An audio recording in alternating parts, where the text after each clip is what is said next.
In Canberra, the Senate is set to pass legislation that would pave the way for a nuclear waste dump to be built in the Northern Territory. Muckaty Station near Tennant Creek is where the federal government is currently looking to house the waste dump.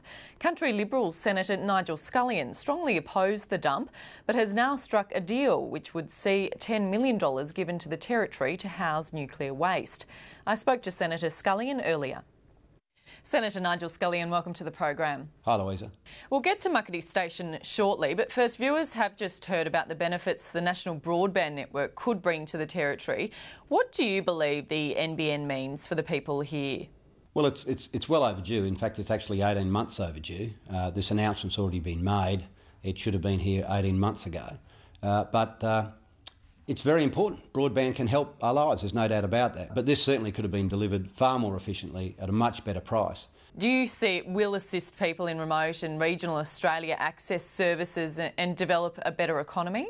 I've got no argument with Territorians getting broadband. We all need broadband, and it will change businesses and it will change opportunities.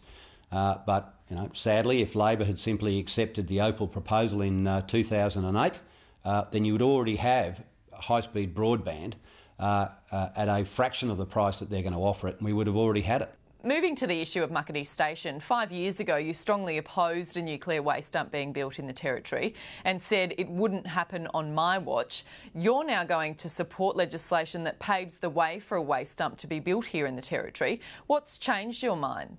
Well, my mind changed probably around about 2005 when it was very clear that the science that said it should go in Section 52 of the Officer Base in South Australia and a massive amount of science under a complete agreement, including an agreement by South Australia that we would accept the recommendation of this search for the best site. Of course, again, the political interest of the Labor Party in South Australia came over the national interest of maintaining a health system. And so when I knew that our health system was at risk, and Territorians in 2005, of course, didn't have the capacity to even get treatment in the Northern Territory, we have to go to Adelaide, and to separate families at such a time was appalling. So I had the very difficult decision to make about, is this about Territory rights, or is this fundamentally about the health of Territorians and their capacity to get access to oncology? But isn't a cancer care centre a service Territory residents might expect to gain without housing a nuclear waste facility? Yeah, but they're expected in the health system to be paid for by the Territory government. Clearly they weren't going to at the time. And so we've negotiated with the Commonwealth government to pay for health infrastructure, which they don't do anywhere else. And what this fund will do, it will ensure that we can have the materials and the machinery in the Northern Territory maintained. We can have people in the Territory actually go away and seek training, so we can have Territorians who are resident in the Territory. Places like Alice Springs and Katherine can have an upgrade in terms of nuclear medicine and access and use of radiopharmaceuticals. This will make a big difference to Territorians. And given that I'm unlikely now, it was not a consideration to me. People can beat me up about state rights all they like, but if they have the choice of providing Territorians access to the very best health system over the inevitability of somebody foisting the system on us, well, I'll pick the health system every day. And what Territorians need to remember, this is what needs to remind us that we need statehood. And this will not happen to us again. But since it has happened to us, it's my responsibility to ensure that Territorians get the very best deal that I can provide.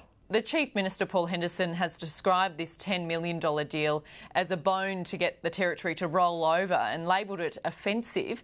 Is it an attempt to buy support for the dump? Not at all. We were supporting this in any event. I went and saw the government and I said, I made the case that it was just simply inequitable. This will be paid for by the states and territories. They're the ones who said they wouldn't have this. But $10 million isn't a huge amount of money considering the length of time the nuclear waste will be in the Territory. Well, the $10 million, of course, is only a deposit. That's the deposit that's been put up front by the Commonwealth, and as the Territory and state materials move back, that's the ACT materials move into the repository, then every year there'll be a fee. If it's going to be in the Territory, do you think Muckaty Station is the best place for it, or do you think another site would be more suitable? Well, the Muckaty site has a number of advantages in that it has already been approved under the Act and it's gone through a considerable amount of process. I don't understand much about the technical aspects of the geology and all those sort of things, but they've gone through a very rigorous process The Northern Land Council have gone through another rigorous process to establish who are the owners and the people who speak for country. And the Napa people have said, yes, we think that this is a good thing. We've negotiated the whole deal with the government. It's been approved. But that's now subject to a High Court challenge. And of course, as the High Court challenge says that there's another group of people own that, clearly the government will have to go back to the drawing board and either negotiate with another group or find another site. Senator Scullion, thanks for talking with us. Thanks very much, Louisa.